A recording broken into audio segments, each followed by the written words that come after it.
आज की इस वीडियो में बात करेंगे बीए फिफ्थ सेमेस्टर यानी कि बीए पंचम सेमेस्टर होम साइंस यानी कि गृह विज्ञान के मोस्ट इम्पॉर्टेंट सिलेबस के बारे में। यानी कि आज की इस वीडियो बहुत ही महत्वपूर्ण होने वाली है। जो भी हमारे छात्राएं हैं होम साइंस की यानी कि गृह विज्ञान की, उनका सिलेबस क्या रहने वाला है बीए फिफ्थ सेमेस्टर का, जब भी परीक्षा होगी तो उसमें आपको क्या पढ़ के जाना है और कहाँ कहाँ से मोस्ट इंपॉर्टेंट टॉपिक्स बनेंगे, वो हम आपको पूरा का पूरा सिलेबस बताने वाले हैं। यहाँ पर आप लोग देख लीजिए। और ये भी आपको जानकारी होनी चाहिए कि जो बीए फिफ्थ सेमेस्टर है इसमें पर सब्जेक्ट के आपका जो भी सब्जेक्ट हो उसमें आपके पर सब्जेक्ट के 2 पेपर होंगे, पेपर फर्स्ट पेपर सेकेंड, ठीक है, अलग अलग दिन होंगे। तो यहाँ पर देख लीजिए BA third year BA fifth semester. देखिए आप थर्ड ईयर में जाएंगे तभी तो बीए फिफ्थ सेमेस्टर की परीक्षा देंगे, ठीक है। तो बीए थर्ड ईयर आपका सेमेस्टर 5वां है। और जो प्रश्न पत्र का नाम है यानी पेपर का नाम है आप लोग यहाँ पर देख पा रहे होंगे कोर्स, ठीक है। यह है प्रश्न पत्र का नाम। जो प्रश्न पत्र यानी पेपर का नाम, उसका नाम बताने से पहले मैं आपको बता दूं, ये पूरा का पूरा जो सिलेबस है, जो इसमें मोस्ट इंपॉर्टेंट टॉपिक्स हैं, ये पूरा का पूरा इंग्लिश में है, ठीक है। तो इसको मैंने पूरा का पूरा जो इंग्लिश था इसको मैंने हिंदी में कन्वर्ट कर दिया है, जिससे आप लोगों को आसान भाषा में समझा पाएँ और आप लोग आसान भाषा में समझ पाएँ। हमने पूरा का पूरा हिंदी में कर लिया है, तो बहुत ही प्लस पॉइंट ये है, ठीक है। अब उसके बाद पहले हम प्रश्न पत्र, ये देखिए आप पेपर देने जाएंगे, फर्स्ट पेपर आपका इसी का होता है, ठीक है। कोर्स का जो प्रश्न पत्र नाम है सरफेस, ठीक है, और नेमिनेटेशन, ठीक है, और नेमिनेटेशन ऑफ फैब्रिक थ्योरी। इसका हिंदी अनुवाद होता है कपड़े का सतही अलंकरण सिद्धांत। अब इसी प्रश्न पत्र में पूरा का पूरा सिलेबस शामिल है, मैं आपको समझा रहा हूँ, ठीक है। देखिए सरफेस और नेमिनेटेशन ऑफ ठीक है फैब्रिक्स थ्योरी, ये है प्रश्न पत्र का नाम। इसको हिंदी में मैंने आपको बता दिया, बोलते हैं कपड़े का सतही अलंकरण सिद्धांत। और इसका मतलब होता है कपड़े पर सतही अलंकरण का मतलब ये होता है कि, ध्यान सुनिएगा, सतह अलंकरण यानी कि सतही अलंकरण से मतलब ये है टाई फाई ब्लॉक प्रिंटिंग बैटिक कढ़ाई आदि जैसी विभिन्न तकनीकों का उपयोग करके, यानी कि उसमें प्रिंटिंग करके और कुछ ब्लॉक बना के डिजाइन बना के, ठीक है, आदि जैसी विभिन्न तकनीकों का उपयोग करके कपड़े में, ठीक है, कपड़े का निर्माण करें, ठीक है। कपड़े का निर्माण के बाद उसकी सतह को सजाने की प्रक्रिया से है। यानी कि जो कपड़ा होता है उसमें बहुत सारी आप डिज़ाइन बना लेंगे, प्रिंटिंग कर लेंगे, ब्लॉक बना लेंगे और भी बहुत सारी तकनीकी का उपयोग करेंगे, ठीक है। उसके जो निर्माण यानी सजाने की जो प्रक्रिया होती है उसे ही सतह अलंकरण कहते हैं, ठीक है। यह वर्तमान में फैशन डिज़ाइन में एक बड़ी भूमिका निभाता है। तो फैशन डिज़ाइन में आप लोग जानते हैं कि बहुत सारे कपड़े आ जाते हैं, ठीक है। फैशन डिज़ाइन में ये बहुत बड़ी भूमिका निभाता है। ग्राहकों को आकर्षित करने और बनाए रखने के लिए सतह की सजावट को प्राथमिकता दी जाती है। यानी कि जो कपड़े होते हैं उसमें बहुत सारी ऐसी ऐसी डिज़ाइन जो इस समय वर्तमान में चल रहे हैं उनको देखते हुए डिज़ाइन डाली जाती हैं, ताकि वो कस्टमर को अट्रैक्ट कर सके और कस्टमर को पसंद आ सके। उनकी सजावटों पर प्रथम जो यानी कि प्राथमिकता जो है उनके सजावटों पे दी जाती है। सबसे पहला काम होता है कपड़ों की सजावटों पे, ठीक है। तो ये है पूरा का पूरा प्रश्न पत्र का मतलब। तो इसी से जुड़ा पूरा का पूरा टॉपिक्स होगा, इसी से जुड़े क्वेश्चंस होंगे। चलिए अब हम आते हैं टॉपिक्स पे, यानी कि आपके जो पूरा का पूरा सिलेबस है उसके बारे में जानते हैं। ये पूरा का पूरा इंग्लिश में, जो छात्र कंफर्टेबल है इंग्लिश में पढ़ने में, ये आप लोग ये देखिए यहाँ से सिलेबस चालू हो जाएगा।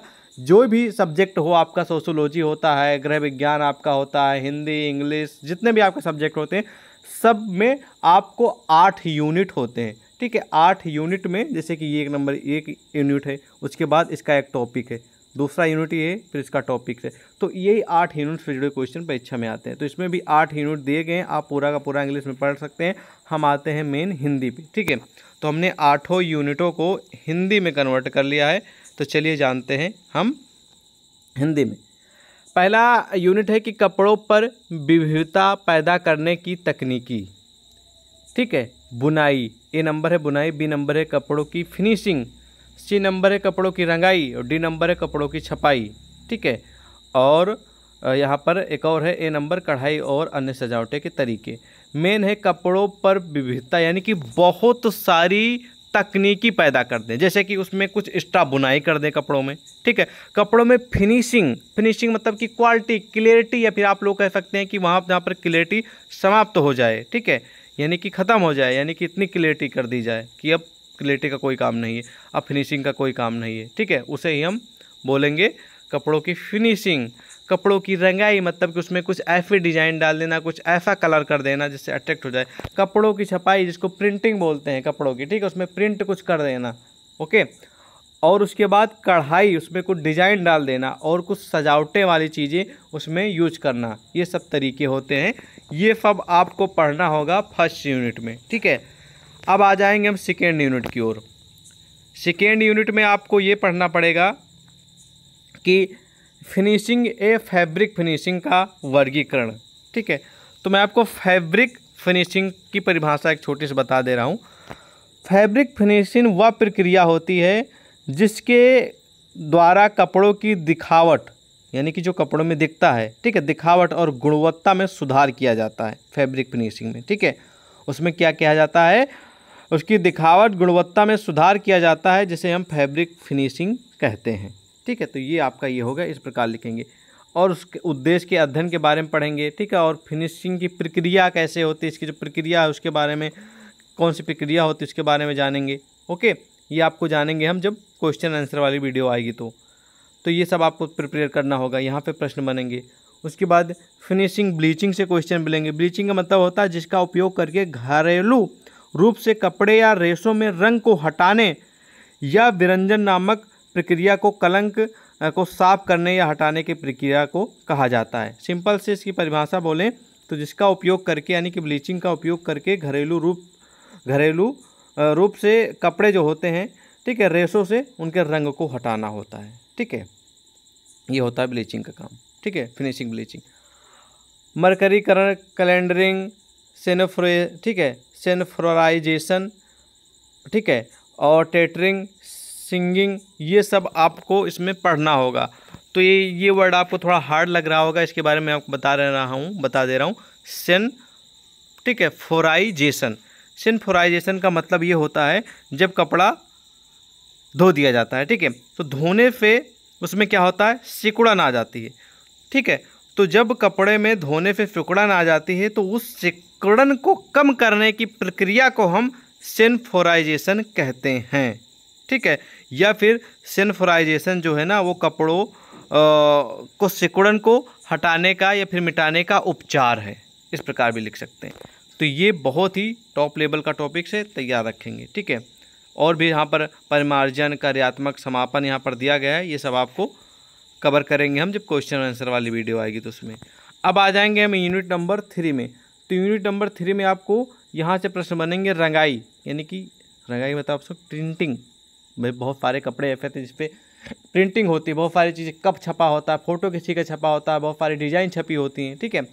रंगों का वर्गीकरण, यानी कि कौन कौन से वहाँ पर रंग यूज किए जा सकते हैं प्रिंटिंग में, रंगाई में। प्राकृतिक बनाम सिंथेटिक, लाभ और सीमाएं, रंगाई का सिद्धांत क्या है और उसके गुण क्या हैं, ठीक है। और रंगों का उपयोग क्यों होता है, उसके बेसिक उपयोग बताना है।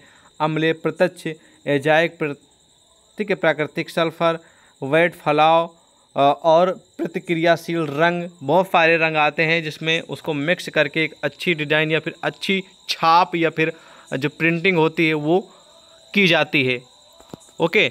यहाँ पर आप लोग को दिख भी रहा होगा कि प्रतिक्रियाशील रंग डी मरने वाली तकनीकों का विरोध करें, ठीक है। यानी कि वहाँ पर ऐसे रंग यूज किए जाते हैं, ऐसे टेक्नोलॉजी यूज की जाती हैं जहाँ पे वो रंग मिटे ना, ठीक है, वो हटे ना। तो वही बात यहाँ पर हो रही है। तो ये बहुत सारी चीज़ें आपको पढ़नी होंगी रंग से जुड़े क्वेश्चन यूनिट नंबर 3 में। यूनिट नंबर 4 आपका आ जाएगा। यूनिट नंबर 4 में ये है कि मुद्रण, प्रत्यक्ष मुद्रण, ब्लॉक मतलब एक एरिया होता है ना, जैसे ब्लॉक, स्क्रीन, ठीक है, स्टेंसिल, रोलर वी, ठीक है, transformer printing, discharge printing, resist printing, यानी ट्रांसफार्मर जो प्रिंटिंग होती है उसमें कुछ लिखा नहीं जाता, जैसे कि ट्रांसफार्मर हर चीज़ में कुछ ना कुछ लिखा होता है ना, हर प्रोडक्ट में, उसकी printing, discharge printing, resist printing, ठीक है। और पॉलीक्रोमेटिक, इंकजेट और डिजिटल प्रिंटिंग तकनीकी के बाद रंगे और मुद्रित वस्तुओं का उपचार, यानी कि बहुत सारी चीज़ें जिससे कुछ मुद्रित होता, मतलब कुछ लिखा होता है। जैसे आप लोग मान लीजिए कि आपने देखा होगा जो तराजू से तोलते नहीं, 1 किलो बाट, 2 किलो बाट, उसमें क्या होता है, मुद्रित होता है ना कुछ, क्या मुद्रित होता है, वहाँ पर लिखा रहता है 1 kg, ठीक है, वो वही बात हो रही मुद्रित। तो उसमें इस चीज़ को मेंशन किया जाता है। और अगर कुछ चीज़ें ऐसी होती, कलर वाली होती हैं, तो कलर में मुद्रित किया जाता है, वहाँ पर डिजिटल प्रिंटिंग यानी कि जो डिजिटली के माध्यम से, यानी कि जो आपने डिजिटल सिग्नेचर सुना है ना, नाम सुना है ना, डिजिटल सिग्नेचर, जो मतलब कि आपको ज़रा सा भी पेन का पेंसिल का यूज न करना पड़े, ऑनलाइन ही वो सारा काम हो जाए कंप्यूटर में ही, ठीक है। आप कोई डॉक्यूमेंट लिया, डॉक्यूमेंट ऑनलाइन मिला और ऑनलाइन साइन भी आपने वहाँ पर बना ली और उसको वहाँ पर फिट कर दिया, ठीक है।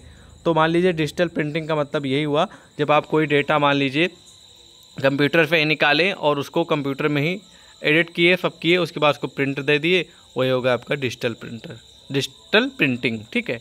तो इस प्रकार, और डिजिटल प्रिंटिंग आप सभी को मालूम कि यही न्यू टेक्नोलॉजी है जो कि आने वाले दिनों में और करंट टाइम में इसका बहुत ही ज़्यादा उपयोग हो रहा है और आने वाले दिनों में बहुत ज़्यादा उपयोग होगा।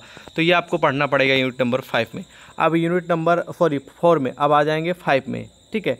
यूनिट नंबर 5 में ये है कि पारंपरिक कढ़ाई, यानी कि बहुत सारी कढ़ाई होती है। आपने साड़ी देखी होगी, सूट देखा होगा, आपने शर्ट देखा होगा, बहुत सारे ऐसे आते हैं कपड़े जिसमें बहुत सारी कढ़ाई बनी रहती है। लहंगा है आज के ज़माने में, आप लोगों ने देखा होगा, चुन्नी है, बहुत सारी चीज़ें हैं, उसमें बहुत सारी डिजाइन, बहुत सारी अच्छी कढ़ाई होती है। तो पारंपरिक कढ़ाई के बारे में आपको पढ़ना पड़ेगा। पारंपरिक शिल्प और अर्थ, उसकी स्थिति के बारे में आपको ध्यान देना पड़ेगा। भारत विभिन्न राज्यों की पारंपरिक कढ़ाई के बारे में जाने, यानी कि भारत में जो विभिन्न बहुत सारी जगहें हैं, बहुत सारे राज्य हैं जहाँ पर बहुत सारे कढ़ाइयाँ जो हैं उन वहाँ पर प्रचलित हैं, और उनके बारे में आपको जानना पड़ेगा कि हाँ भाई किस राज्य में कौन सी कढ़ाई चलती, कहाँ पर जो ज़्यादा प्रसिद्ध है वो सारी चीज़ें, ठीक है। और जरदोज कश्मीर की कौफीदा, पंजाब की फुलकारी, बंगाल का कांथा, यूपी की चिकनकारी, कुश्ती, गुजरात की सिंध और कच्छ का काम, यानी कि ये जो सब यहाँ पर बताया जा रहा है ये सब हैं वहाँ के प्रदेश के नाम।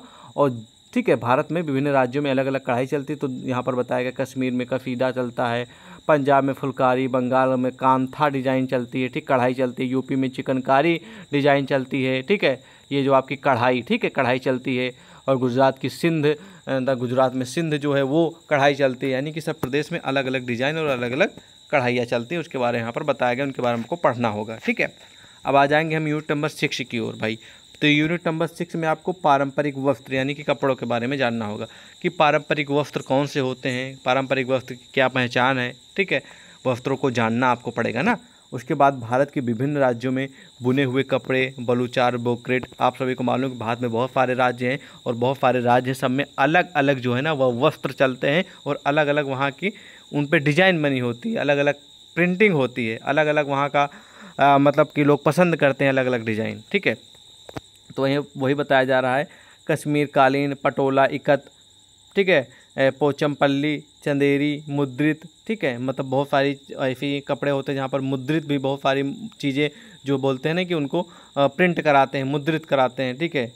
और बहुत सारे प्रोडक्ट होते हैं जिस पे बहुत सारे चिन्ह बनवाते हैं, ठीक है, वही होता है मुद्रित। और लिखा है कि चित्रित एवं रंग, ठीक है, चित्रित एवं रंगे, सांगानेरी, भगरू, कलमकारी, मधुबनी, ठीक है, मधुबनी, बंधनी, मतलब बहुत सारे अलग अलग रंग और बहुत सारे अलग अलग चित्र जो है ना वो लोग प्रिंट कराते हैं। वो शर्ट पे हो गया आपका, साड़ी पे हो गया आपका, और भी बहुत सारे जो वस्त्र होते हैं महिलाओं के, पुरुषों के, उन पे प्रिंट कराया जाता है, ठीक है, चित्र। अब आ जाएंगे हम यूनिट नंबर 7 की ओर। यूनिट नंबर 7 में ये है VLL, जल एजल कपड़ा उद्योग में इसका उपयोग, मतलब कि जल और कपड़ा उद्योग में इसका उपयोग बताना, यानी कि कपड़ा का। और प्रसंस्करण के लिए उपयोग किए जाने वाले पानी के प्रकार, कठोरता और निष्कासन पानी की कठोरता का, ठीक है। इसको फिलहाल हम अभी नहीं कवर करेंगे, ठीक है, इसको हम करेंगे क्वेश्चन आंसर में, इसलिए इसको इग्नोर कर लीजिए भी, ठीक है, क्योंकि ये क्वेश्चन थोड़ा मतलब कि जो पूरा का पूरा यूनिट है ना ये थोड़ा कुछ अलग टाइप का मुझे लग रहा है, तो इसको हम आपको अच्छे से प्रिपेयर करके फिर हम आपको बताएंगे, ठीक है। अगला है यहाँ यूनिट नंबर 8, इसमें लिखा है VLL, कपड़े और कपड़ों की लैंड्री और ड्राई क्लीनिंग। आपने सुना तो होगा लैंड्रिंग और ड्राई क्लीनिंग, मतलब कि जब कपड़े गंदे हो जाते हैं, ठीक है, या कपड़ों में कुछ मतलब कि नॉर्मल कपड़े लोग ड्राई नहीं कराते, जैसे कि उनके कोट हो गए, पैंट हो गए, महंगी महंगी साड़ियाँ हो गई, या फिर लहंगे हो गए, बहुत सारी चीज़ें ऐसी होती हैं जो कॉस्टली होती हैं, ठीक है, VIP लोग होते हैं, वो उनको लैंड्री एवं ड्राई क्लीनिंग कराते हैं, मतलब कि गंदी हो जाती है तो उनको साफ़ करने के लिए बहुत सारे मार्केट में, बहुत सारे शहरों में अलग अलग ड्राई क्लीनर होते हैं, ठीक है, वहाँ पर लिखा होता है कि यहाँ पर भाई कपड़े ड्राई क्लीन कराए जाते हैं, ठीक है। तो वहाँ पर वो लोग देते हैं, ठीक है। तो ड्राई क्लीनिंग के बारे में आपको पढ़ना पड़ेगा, कैसे होता है कैसे नहीं होता है। और यहाँ पर कपड़े धोने के ड्राई क्लीनिंग के तरीके मालूम होना चाहिए भाई। आप महंगे महंगे कपड़े होते हैं तो उनको आप लोग कैसे क्लीन करेंगे, कैसे ड्राई मतलब कैसे धुलेंगे, उनको कैसे क्लीन करेंगे, ठीक है। उसके बाद वही यहाँ पर पढ़ना होगा ड्राई क्लीनिंग के बारे में, ठीक है पूरा, और उसकी प्रक्रिया क्या होती है वो सारी चीज़ें। अगला है कि लॉन्ड्री, ठीक है, ब्लूज, ब्लीच, ऑप्टिकल के अभिकर्मक, यानी कि जो लॉन्ड्री ब्लूज होते हैं, ब्लीच जो चीज़ें होती हैं, ब्लीच मतलब वही कि बहुत सारे जो दाग धब्बे लग जाते हैं, ठीक है, तो उनको हटाने के लिए, या फिर रंग लग गया तो उसको हटाने के लिए इसका प्रयोग किया जाता है ब्लीचिंग का, ठीक है। ये सब चीज़ें आ जाएंगी। अगला है कि ब्राइटनर, कड़ा करने वाले एजेंट, डिश साबुन और डिटर्जेंट के प्रकार, यानी कि जो साबुन होते हैं उनके प्रकार के बारे में आपको पढ़ना है कि कौन सा साबुन किस कपड़े में यूज किया जाना चाहिए, कौन सा निरमा जो आप लोग जानते हैं, ठीक है, कड़ा करने के लिए कौन सा प्रोडक्ट यूज किया जाता है जिससे कपड़े पे फर्क ना पड़े, ये सारी चीज़ें।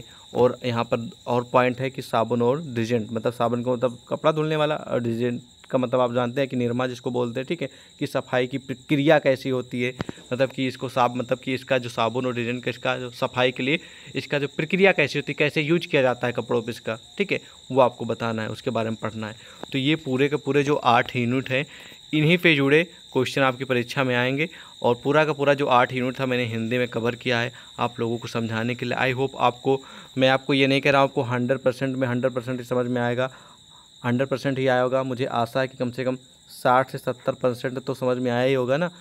तो एक दो बार और वीडियो देख लेंगे तो आपको और भी समझ में आ जाएगा, और फिर आने वाली वीडियो हमारी उसको देखेंगे तो आपको अच्छे से और समझ में आ जाएगा। ये पूरी की पूरी हिंदी की जो आपको फ्लेवर्स है, इसको अगर आप डाउनलोड करना चाहें आपको कहीं नहीं मिलेगा। इसको मैंने पर्सनली आप सभी के लिए मैंने तैयार किया, आपको कहीं हिंदी में नहीं मिलेगा, ठीक है। और मैंने ऐसा चीज़ तैयार किया कि आपको ऊपर इंग्लिश में दिखेगा, क्योंकि भाई ऑफिशियल तो इंग्लिश में ही, ठीक है, और इंग्लिश में है, और नीचे मैंने हिंदी में इसको अच्छे से तैयार करके आप लोगों के लिए तैयार किया। इसको आप हमारे व्हाट्सएप से प्राप्त कर सकते हैं, वहाँ पर मैसेज कर दीजिएगा कि सर इस सब्जेक्ट का हमें सिलेबस चाहिए, तो हम आपको प्रोवाइड करा देंगे। मिलते हैं एक और नए वीडियो में, जब तक के लिए जय हिंद।